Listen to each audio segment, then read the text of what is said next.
So, yan guys, para sa aking tanghalian, yung niluto nating curry kahapon, chicken, pork curry, at saka yung homemade tinapay ko.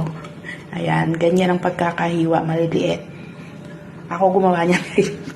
Tapos, papalisan natin ng Pepsi. So, yan ang ating pananghalian guys. Kain. So, ganito gagawin yan guys. Sasaw-saw mo siya dito sa sauce. Saka mo kakainin. Itong gawa kong tinapay, kaya bakit ganito ang hiwa?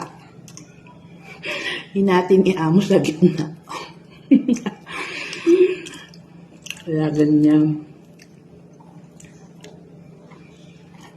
Kasi kumain na siya kanina. Nauna siyang kumain. Tapos kakain ulit siya ngayon. Nandun siya sa kumain ulit ang alawa.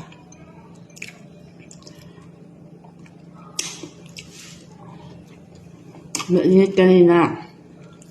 Mainit siya. Gawin natin niya sa gitna. Natin niya sa gitna. Hindi pa nahahati yung tinapay. Hindi pa na-i-slice. Kinain na. Kaya ganyan. Para na siyang half moon. Okay guys, tingnan nyo. Para na siyang puso pag pinagdikit. Ay biyak nga lang sa gitna. Pero para na siyang puso. Oh, di ba?